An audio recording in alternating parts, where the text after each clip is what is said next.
Hi, I'm Nick Nanton and welcome back. We are behind the scenes of a very special event we just had. We are making a TV special called Larry King, the Voice of a Generation. And I have one of the guys here with me who helped finance and put it all together, one of the executive producers, Mr. Dan Casey. Welcome, Dan. Thanks, sir.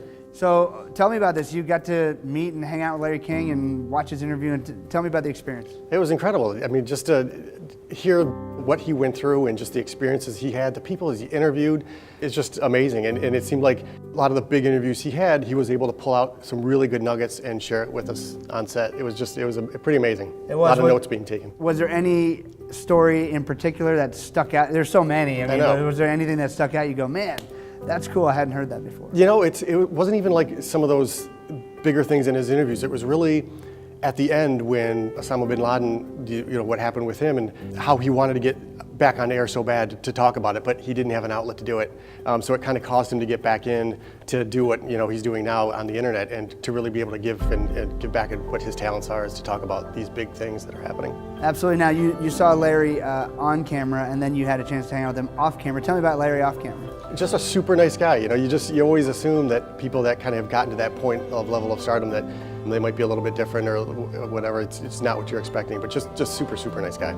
I agree, and I found it refreshing actually that he was still so excited by not only what he had done, but what he is doing now, what he wants to do. It's like a kid in a candy store. It doesn't change, and that's what he even said. He goes, inside his head, he still feels like that Jewish boy from the Bronx or whatever.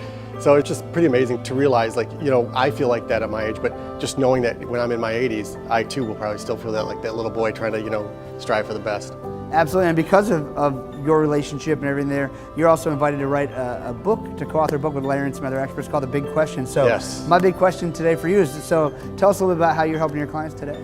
So as an investment advisor, I've been doing it for almost 20 years now, so I've met with thousands of people, and their one big question is, do I have enough money to retire? So it's always seems to be the same. So really, what my job is to really ease their worries about that, make sure that whatever they're getting guaranteed, like Social Security or pensions, that I'm filling that gap above and beyond what they need to continue living their retirement dreams. So it's really a matter of how to take money out and what way to do it, and try to create as much tax-free buckets as possible to really make sure that they do have enough money to retire. That's great. Now, one of the things I find fascinating too, which I'm thank you for helping make this story happen. Thank you for being an executive producer. It wouldn't happen without people like you. You have an amazing story, and you have your own life to live. You flew to Hollywood, and you're helping finance telling Larry King's story. What inspired you to help tell his story to the world? I think just because he has such an incredible story, what he knows and everything he's kind of gained from, like he said in the interview, he never used the word I. He was always interested in what the other person across the table had to say, and learning from that.